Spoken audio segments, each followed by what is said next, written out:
It is customary to speak when the nifter is here, but it's Erev Shabbos in the afternoon, and I'm sure that this is the way that Rabbi Hauer would like it to be. Chochem Shemeis, we find two different descriptions in Chazal. Chochem Shemeis, Hakol Kroivov, all are his family. Talmid Chochem Shemeis, Mi Yiten Lanu Tumurosoi. And we received the tragic news with total shock. Rabbi Moshe Yedidi was in his prime, and so sudden, so tragic. And what we hear from so many people, Hakol Krovov, what a terrible loss, first and foremost to his family, to his friends in the Kehillah, at the OU, and the entire world. Friday afternoon, and there are hundreds of people who have come to be Malavet of Moshe Lebeis Eilamai. Every Talmid Chochem is unique. Every Talmid Chochem is special. And every Talmid Chochem, Chazal say, Mi Yiten Lanu Tmurosoi. Ein lo Tmuro. But some Talmid Chochem are really irreplaceable.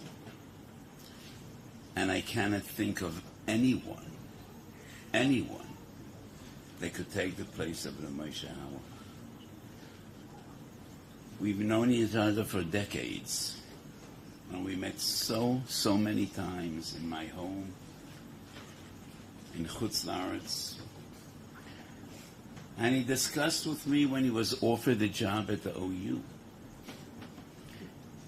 He was a beloved and highly respected Rav of a Choshev Shul, a Choshev community, a teacher of Torah, one of the leaders of Yiddishkeit in Baltimore.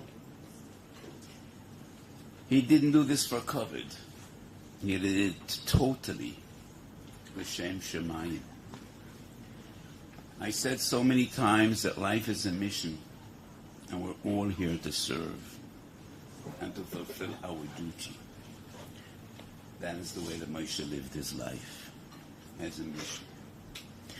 And he heard the call, and he understood that being the spiritual leader, the Rav of the OU, will give him a far greater opportunity to teach, to lead, to inspire.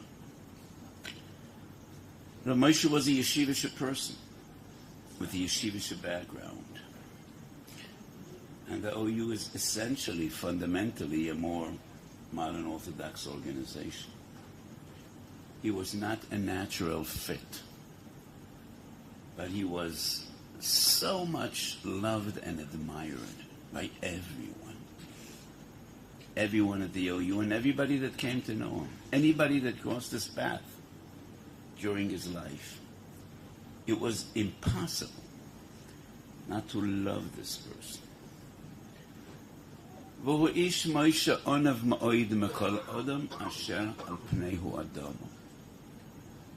That is what HaKadosh Baruch Hu says about Moshe Rabbeinu. Reb Moshe shared the name of Reb Moshe Rabbeinu. Like Ham Navi Moshe is what we just read this past Shabbos. Was it coincidence that the greatest person ever to live was also the greatest onav ever to live? Is that a separate narrative? Was it coincidence? Definitely not. Because true greatness comes with humility. That Moshe was a great leader, a tremendous Talmid Chacham, a Buki B'Torah. It was a Fayanigi, and it was a pleasure to talk to him in learning, talk to him in halacha.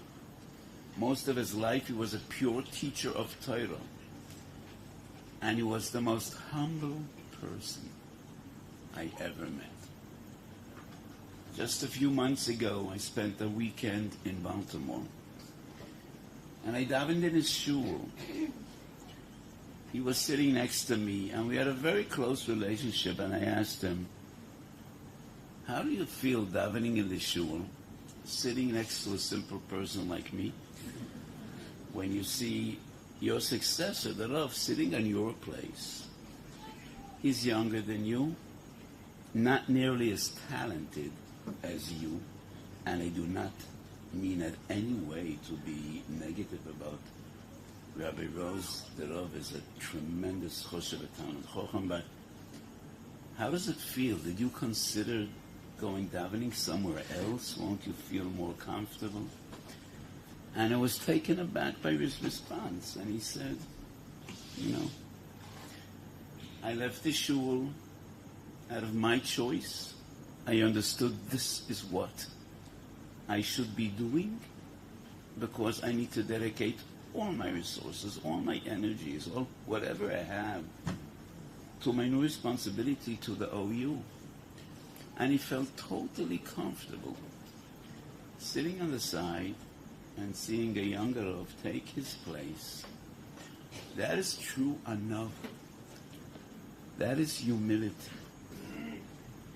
So Moshe Rabbeinu was the greatest honor because Moshe Rabbeinu was the greatest leader, the greatest teacher, the greatest Gadol, the greatest tzaddik.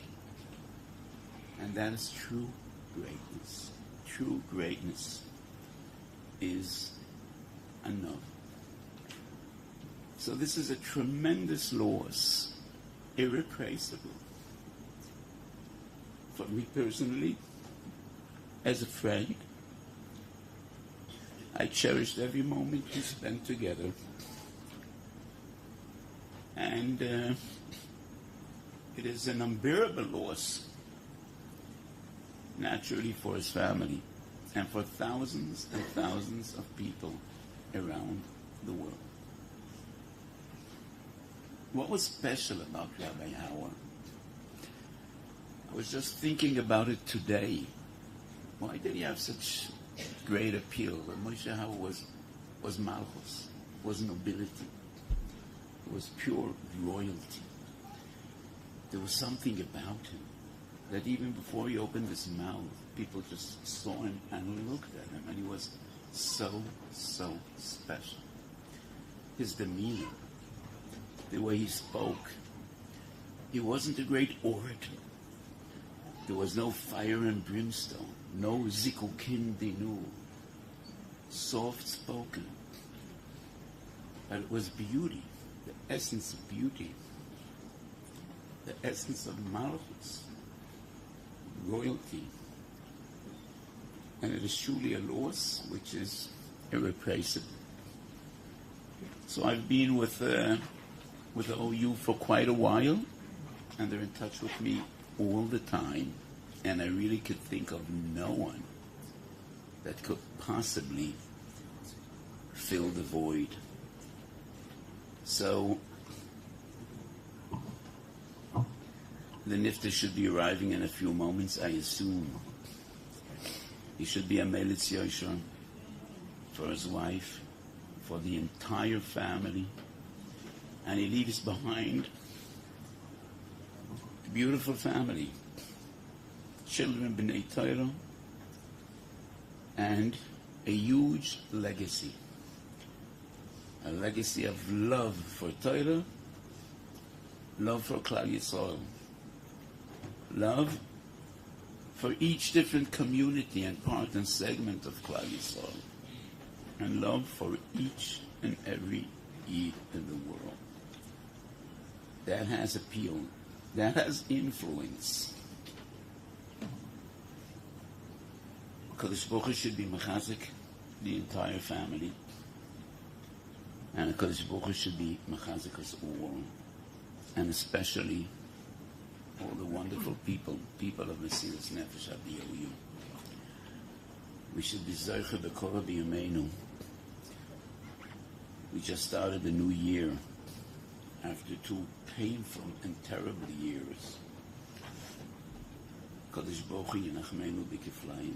We should be Zeicha L'Divrei Hanovi U'Vola HaMoves L'Netzach V'Mocho Hashem Elokim Dimo Me'al Kol Pol.